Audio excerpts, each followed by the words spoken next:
Բարև ձեզ սիրելի բարեկամներ, Factor TV-ի եթերում դուք դիտում եք Ապոլիտիկ հաղորդաշարը, որը հիշեցնեմ արժեքների եւ հեռանկարների մասին է։ Իմ պատանեկության տարիներին ռոք երաժշտությունը ինչ-որ կիսաարգելված համակարգից դուրս գտնվող ինչ-որ մի բան էր, համակարգին հակադրվող։ Այն մարդը, որը 70-ական թվականների սկզբին ուներ Jesus Christ Superstar ալբոմը, սկավառակը, double disc էր, դարչնագույն, եթե հիշում եք։ Այդ մարդը հարգված էր համարում որոշակի քաղաքային շրջանակներում։ 80-ականների կեսերից ռոք երաժշտությունը դարձավ ավելի, կասեի, սովորական բան, ինչպիսին է դասական երաժշտությունը կամ ջազը։ Այնուամենայնիվ, ռոք երաժշտությունը կարող է ունենալ ինչ-որ առանձնահատկություններ, կփորձենք դա պարզել։ Եվ այժմ իմ զրուցակիցն է Nemra ալտերնատիվ ռոք խմբի հիմնադիր, մենակատար, կիթառահար եւ երգահան Վան Եղիազարյանը, շնորհակալություն Վան։ Շնորհակալ։ Վան Եղիազարյան ծնվել է 1992 թվականին Էջմիածնում, 2007 թվականին ավարտել է Երևանի Սարաջևի անվան երաժշտական դպրոցի ջութակի բաժինը, 2014 թվականին ավարտել է Հայաստանի պետական տնտեսագիտական համալսարանի մարքեթինգ եւ բիզնեսի կազմակերպում բաժինը, 2011 թվականին եղբոր Վասպուր Եղիազարյանի եւ ստեղնաշարահար Մարիաննա Կարակեյանի հետ համատեղ հիմնել է ռոք խումբ, որը հաջորդ տարի անվանվել է Nemra։ Իր գործունեության ընթացքում խումբը թողարկել է 3 ալբոմ, ինչպես նաեւ հայկական ժողովրդական երգերի սինգլներ։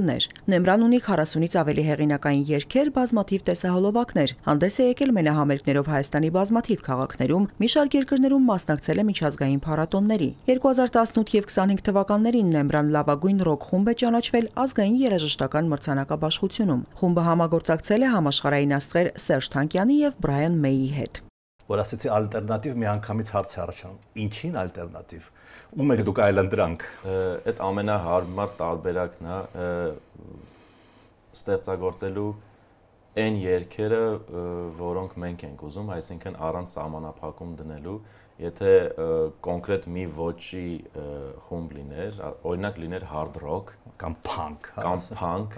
մենք սահմանափակված ենք լինելու ստեղծագործել միայն այդ ժանրում, իսկ ալտերնատիվ բառը շատ մեծ հնարավորություններ է մեզ տալիս ստեղծագործելու էլի ռոքի հնչողությունների մեջ, բայց ավելի լայն ենթաժանրերում լայնախոհ ռոքի լայնախոհ, այո, քանի որ թե ես, թե խմբի անդամները մելոմաններ ենք, այսինքն մեզ համար երբեք էական չի եղել կոնկրետ ժանրը, մենք երաժշտություն ենք սիրում առհասարակ ու եթե որոշ դեպքերում խմբերը տարբեր կողմնակի պրոյեկտներ են բացում, մենք որոշեցինք ինչու ոչ հենց մեկ խմբի մեջ անենք այն ամենը, ինչ որ մեզ դուր է գալիս։ Որ ասացիք մելոմաններ, այդպիսի անունով խումբ կար Հայաստանում, լսել եք երբևէ, հա։ Ընդհանրապես 70-ականների վերջին ուսանողական գարուն այդպիսի բաներ սկսեցին, ռոք բառը չէին ասում էին վոկալ ինստրումենտալ անսամբլ, հա։ Մեզ մի անգամ այդպես հայտարարել են մարզերից մեկում անսամբլ։ Ռոքը իր ծագումով, բայց համաձայն եք, ինչ որ ինքնին այլընտրանքային է, հա, ոչ կոնֆորմիստական, այսպես make love not war հիպիական, հա, ինչ որ չափով։ Դա պահպանվել է այսօր, թե արդեն կարելի ասել, որ դա պատմություն է։ Կան ռոմանտիկներ, ինչ որ չափով մենք էլ մտնում ենք նրանց շարքերի մեջ, որ այդ գաղափարախոսությունը ինչ որ կերպ պահպանվում է նման խմբերի մեջ, բայց առհասարակ հիմա ընդհանրապես ոչ միայն ռոքի մեջ, այլ բոլոր ժանրերում երաժշտական ժանրերը շատ խառնվել են իրար, դժվար է արդեն տարբերել, հստակ չկան ուղղություններ, հիմնականում բոլոր երաժշտական ոճերն էլ արդեն խառնվել են իրար։ Այդ թվում սիմֆոնիկ, չէ՞։ Դուք իդե փորձել եք, ասենք, ինչպես Purple-ը սիմֆոնիկ նվագախմբի հետ։ Շատ շուտով Կողբում ունենք համերգ, Կողբում։ Ահա որտեղ ներկայացնելու ենք 6-ից 7 երգ մեր երգերից սիմֆոնիկի հետ եւ կարծում եմ շատ հետաքրքիր համերգ է սպասվում։ Եթե ռոքը հնչում է հրապարակներում, ասենք System of a Down-ը, հա, հիշում եք Հանրապետության հրապարակում, եւ դա հատուկ իրադարձության 100-ամյակն էր ցեղասպանության, դա կարելի է ասել, որ արդեն դուրս է գալիս զուտ ռոքի գաղափարախոսությունից, կարելի է այդպես ասել։ Ռոքը մինչև բոլորովին վերջերս ամենավաճառվող երաժշտական ժանրն էր աշխարհում ընդհանրապես։ Այդ հիմա է արդեն եկել R&B-ն եւ ռեփը գլուխ են բարձրացրել ավելի, բայց եթե վաճառքի առաջ թողարկվում էին CD-ներ, ալբոմներ, ամենաշատը վաճառվում էր ռոքը հենց։ Չարթերում առաջին տեղերում ռոքն էր, հիմա մի փոքր զիջել են դիրքերը, բայց միշտ էլ իր սկսած օրվանից կարծում եմ, երևի Beatles-ից ավելի, Elvis Presley-ից, եթե ռոքը նաև համարենք rock and roll-ը, Elvis Presley-ից սկսած արդեն ինքը սկսում էր ամենապոպուլյար երաժշտական ժանրերի մեջ մտնել։ Դուք ասացիք ռեփ, դուք նրանց կոպիտ ասած չեք նախանձում, որ նրանք առաջ են անցել։ Ցանկացած երաժշտական ժանրում ինձ համար կա նախընտրելի արտիստ եւ ժանրերի մեջ էլ նախընտրելի ենթաժանր եւ չսիրված ոչ, ռեփի մեջ էլ ես ունեմ իմ սիրելի արտիստներին, օրինակ Eminem-ը ինձ համար առանձնանում է, բայց ցավոք սրտի հիմա ավելի աշխարհում տարածված է բովանդակություն չունեցող ռեփը, որը ոչ մի բանի մասին է, կամ փողի մասին է, կամ մեքենայի, կամ վատ վարքի տեր աղջիկների, կամ չգիտեմ, ոչինչի մասին է կարելի ասել։ Ցավում եմ, որ հիմա աշխարհում տիրում է այդ տրամադրությունը։ Ինձ համար որպես սկզբնական երաժշտական կրթություն ստացած մարդու, մեղեդին շատ կարևոր է։ Դրա համար ես չեմ ընկալում այդ ժանրը, այսպես, չգիտեմ։ Դրա համար ինչի ասեցի Eminem, որովհետև ես Eminem-ի մեջ փնտրում ու գտնում եմ այդ մեղեդիները եւ նաեւ իմաստային առումով։ Վերջերս դուք համերգ ունեցաք մարզահամերգային համալիրում, ինչպես անցավ։ Հիանալի համերգ էր։ Կարևոր կետ էր մեր կարիերայում, ինչքան էլ ինձ համար երբեք ինքնանպատակ չի եղել համալիրում համերգ ունենալը, բայց մեր ժողովրդի համար կարևոր է դա, ինչ որ կարևոր կետ է ու կայացած համերգ եմ համարում, լեփլեցուն դահլիճ էր ու շատ ուզում եմ ընդգծեմ այն փաստը, որ լցնովի մարդիկ չէին, այլ բոլորը եկել էին համերգին։ Արհեստականը ինչպես է լցնում։ Վերջին պահին դռները բացում են եւ հրավիրում են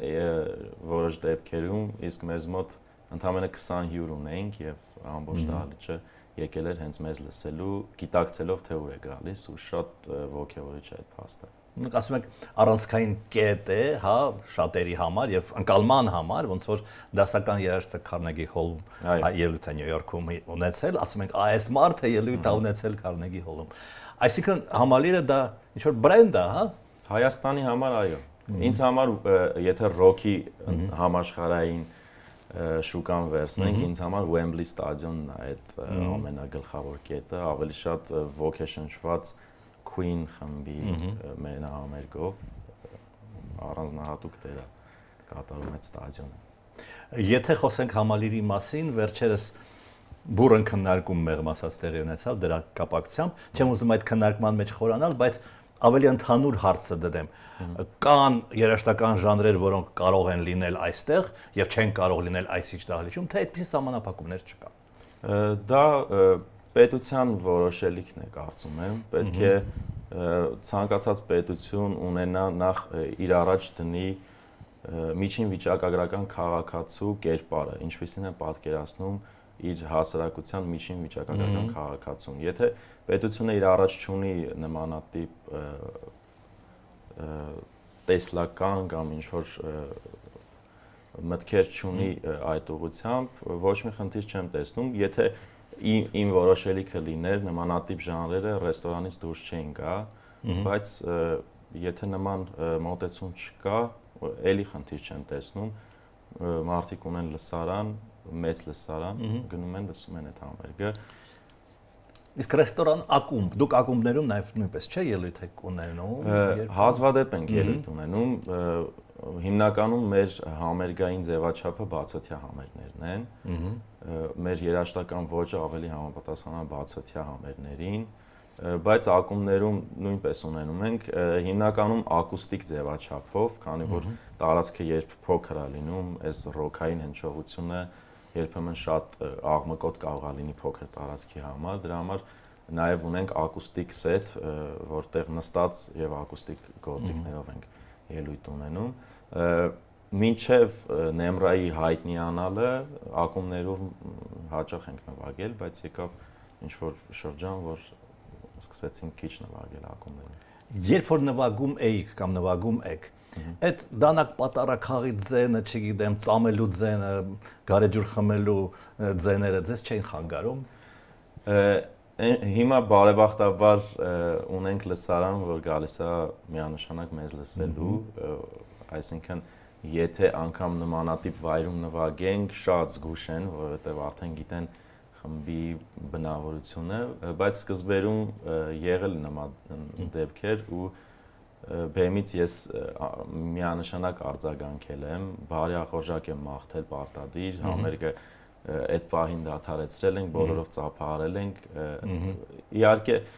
դա ծայրահեղ մոտեցում է,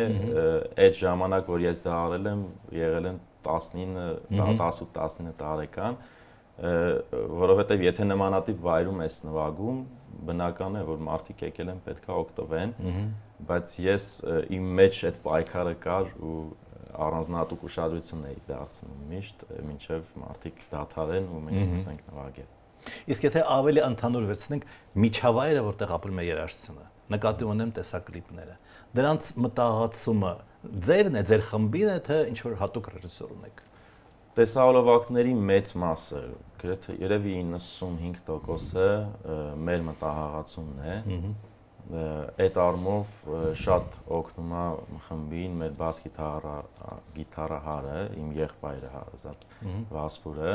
հիմնականում իր գաղափարներն ենք նկարում, բայց նաև ռեժիսորները, ում հետ աշխատում ենք, մեծ ներդրում ունեն այդ տեսահոլովակների մեջ, եւ ավելի շատ մեր կենտրոնացումը էսթետիկայի վրա է, քան ինչ-որ շատ մեծ բյուջեներով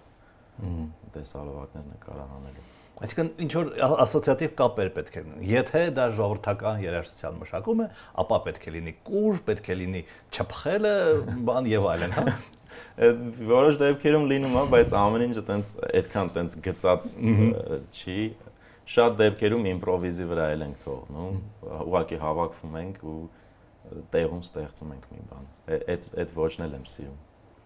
Արնո Բաբաջանյանի հայտնի երգիչ Ակնաղ Երազի, հա, տեսակլիպում դուք մի պահ ակնարկում եք Beatles-ի Abbey Road բանի սկավառակի ալբոմի ուրեմն նկարը, հա։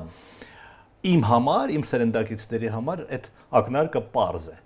Իսկ ձեր սերնդակիցների եւ առավել եւս դպրոցականների համար նրանք հասկանում են ինչ է Beatles-ը, ինչ է Abbey Road-ը եւ ինչ սկավառակ էր դա։ Ես հուսով եմ, որ հասկանում են, եթե մեզ լսում են ու բնականաբար որոշ չափով գիտեն մեր ճաշակը, թե մենք որ խմբերից ենք ոգեշնչվել, կարծում եմ դա իրենց կուղի դեպի սկզբնաղբյուրը ու որոշ չափով չեմ կարծում բոլորը, բայց մեծ մասը երևի նման մանր դետալները ընկալում է եւ հասկանում է։ Հիմա դպրոցականները Beatles են լսում։ Չեմ կարծում, բայց եթե այդպես նայենք, նաև կարող ենք ասել, որ Nemra-ել չեն լսում, բայց եթե որոշ քանակությամբ դպրոցականներ օրինակ լսում են Nemra, չեմ բացառում, որ նաև լսում են Beatles։ Մի նմանատիպ օրինակ էլ բերեմ, Խաչատուր Ավետիսյանի «Ցև աչքերով աղջիկ» երգում դուք օգտագործում եք ցիտատ մեկ այլ երգից, Ռոբերտ Ամիրխանյանի երգից։ Դուք ուզում եք, որ դա կարդացվի, այսպես ասած, թե պարտադիր չի։ Դա հենց փորձատեղում ստեղծված մտքեր են առաջ եկած, այսինքն մենք նախապես չենք պլանավորում ինչպես անել կամ ինչպես անել, որ կոմերցիոն լինի, ուղղակի փորձատեղում հնարավոր է մեկը մի ֆրազա նվագի, հետո մյուսը մի երգ երգի, դա միքսենք իրար, շատ բնական process է։ Ու մենք միշտ սիրում ենք ամեն ինչ բնականի վրա թողնել, առանց ավելորդ այսպես մտածելու եւ խորը բաներ ստեղծելու կամ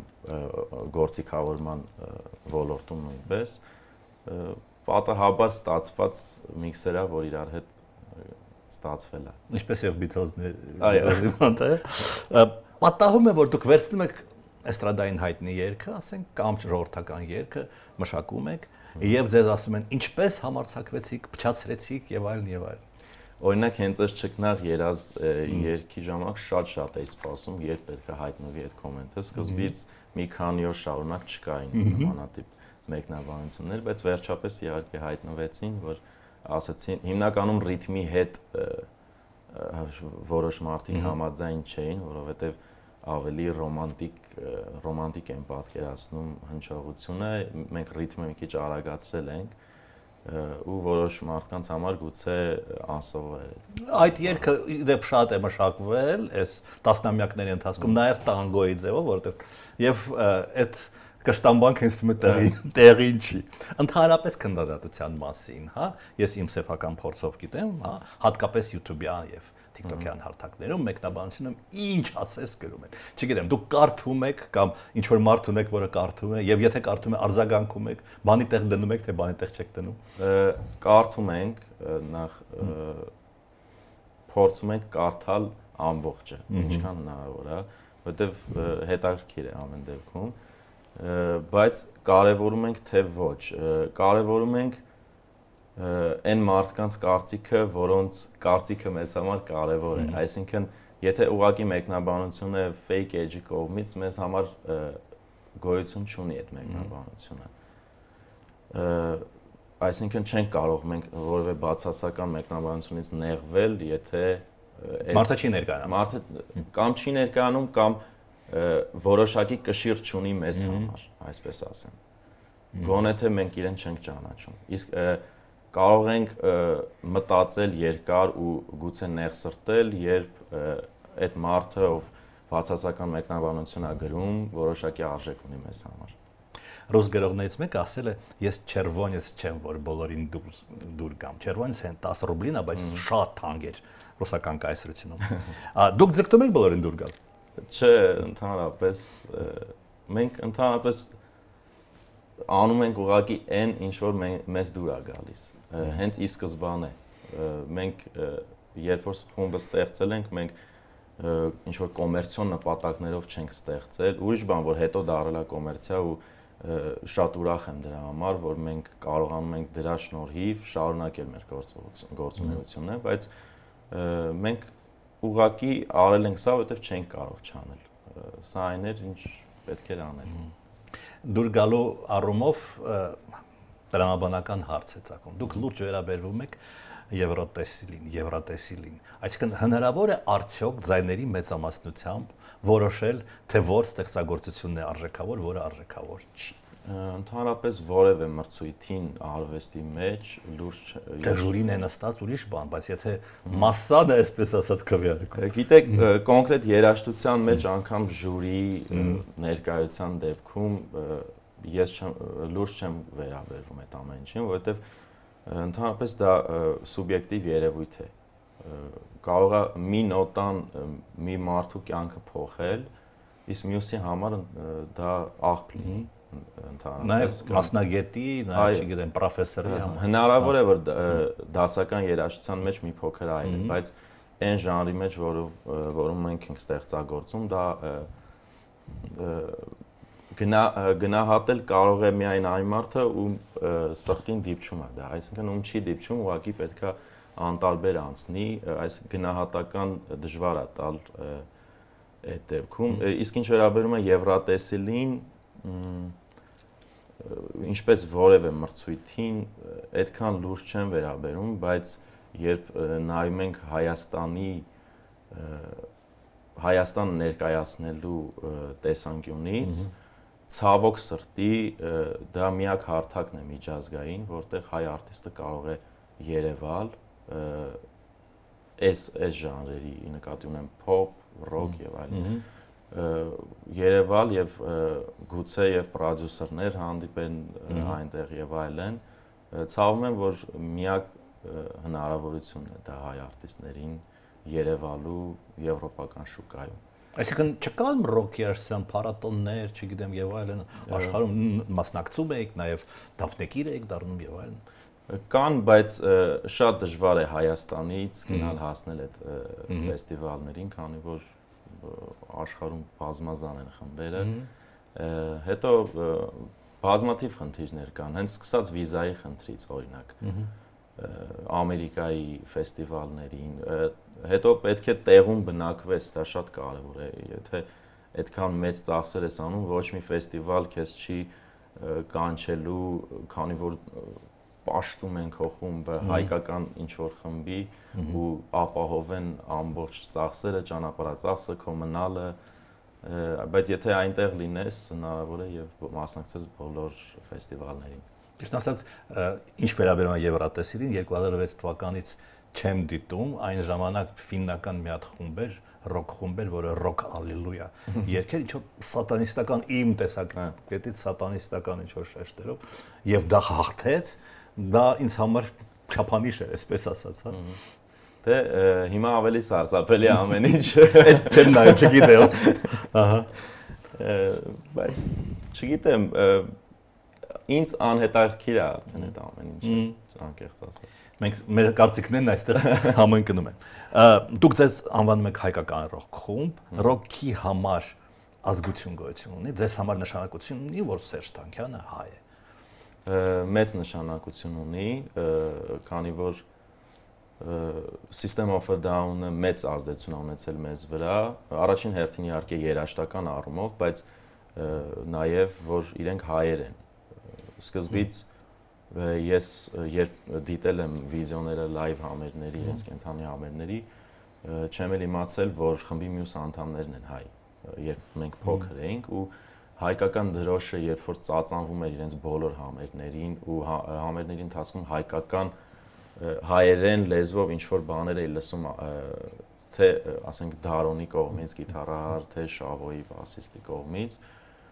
շաքաղեցնող էր ամեն անգամ այդ հայկական ֆրազաները ինձ համար ու թե աշխարհում ինչքան մարդիկ են ճանաչում Հայաստանը ընդհանրապես մեզ չեն խառնում իրենց շնորհիվ երբ որ դու ասում ես System of a Down կամ Շարլ Ազնավուր այն հարցը չի ծագում Ալբանիա, Ռոմենիա նրանք հայերին գիտեն, այո, նրանք գիտեն հայերին։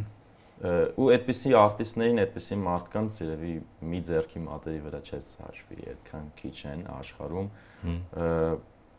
Իսկ ինչ վերաբերում է ռոքի երաժշտության ազգությանը, վերադառնանք Նեմրային, օրինակ մենք անգլերեն լեզվով ենք ստեղծագործում, արդեն 3 ալբոմ թողարկեցինք անգլալեզու, բայց ինձ համար դա հայկական է,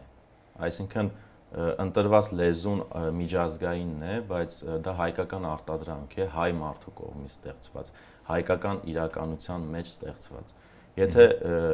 այս մթնոլորտում է ստեղծված, ինձ համար դա լիովին 100%-անոց հայկական է։ Թույլ տվեք զուտ սուբյեկտիվ իմ կարծիքը արտահայտեմ, որը դուք կհերքեք իհարկե, այն ինչ որ դուք երգում եք անգլերեն, ավելի թախծոտ է, ավելի դեպրեսիվ է, քան այն ինչ որ դուք երգում եք հայերեն, որը ավելի աշխուժ է, ավելի հումոր է։ Գուցե ես սխալվում եմ։ Այո, միանշանակ կհերքեմ, որովհետև ունենք շատ զվարճալի նաև հումորային երգեր անգլերենով։ Այս նոր ալբոմի մեջ էլ ահագին կա Help Me Forget, Stomach-ը, որը իմ Stomach-ի մասին է։ Ունենք Cherries-ը, որ համերգի վերջում միշտ եզրափակում ենք այդ երգով, ինքը ska beat-ի մեջ է ու մարդիկ պարում են ու թռվռում են։ Born in 94 շատ ունենք ուրախ երգեր։ Պետք է ավելի լավ ծանոթանալ ձեր ստեղծագործությանը։ Մենք ունենք այսպիսի բաժին, որը կոչվում է մեջբերում։ Ես ներկայացնում եմ մեջբերումը, իսկ դուք այն կմեկնաբանեք։ Եվ այսօրվա մեր մեջբերումը Ջոն Լենոնից է։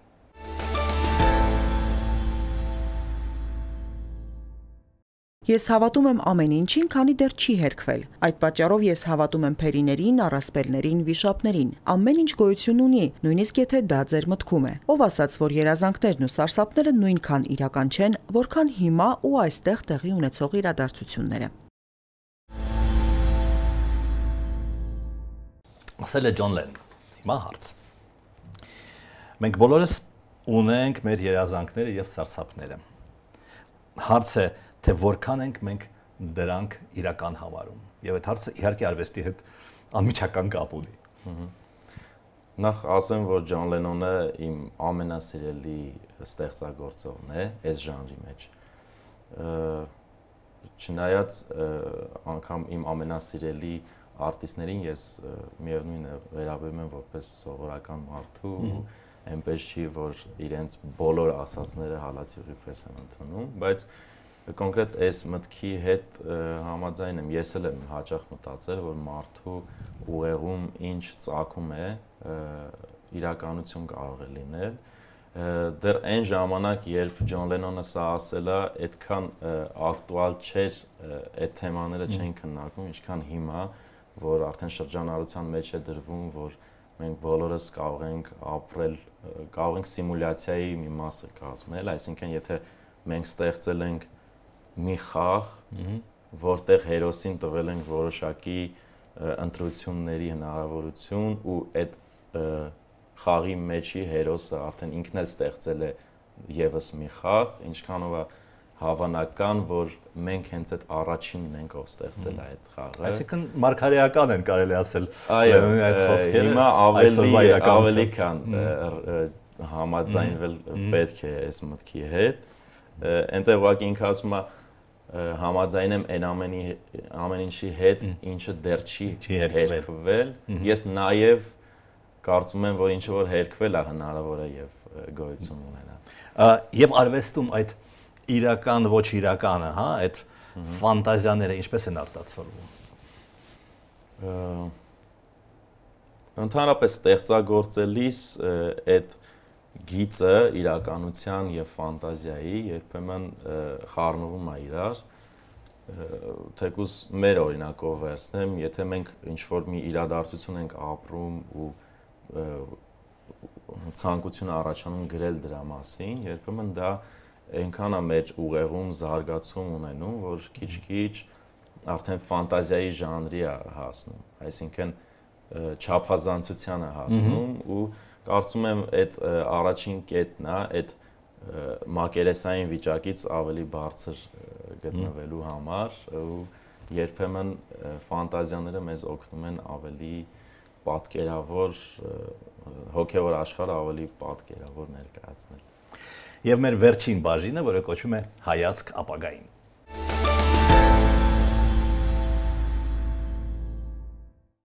Ռոքի դասականները Rolling Stones-ի կամ Deep Purple-ի արտիստները, համենայնիվ մինչև վերջին ժամանակներս արդեն 70 անց մարդիկ են, նրանք շարունակում են ելույթ ունենալ։ Դուք կարող եք պատկերացնել, որ 40 տարի հետո դուք երգում եք, եւ եթե պատկերացնում եք, կարող եք մտածել, թե ինչպես եք երգելու։ Ես շատ մեծ հույս ունեմ, որ այդպես կստացվի։ Մի քիչ կասկածներ ունեմ, որ հնարավոր է այդպես լինի, եթե իհարկե առողջությունը մեզ ների, քանի որ երբ բեմ ենք բարձրանում, դա լրիվ ուրիշ հարթություն է, մեզ համար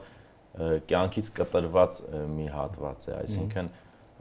անգամ եթե մենք առողջապես վատ զգանք այդ օրը, տրամադրություն չունենանք, բեմը լրիվ ուրիշ,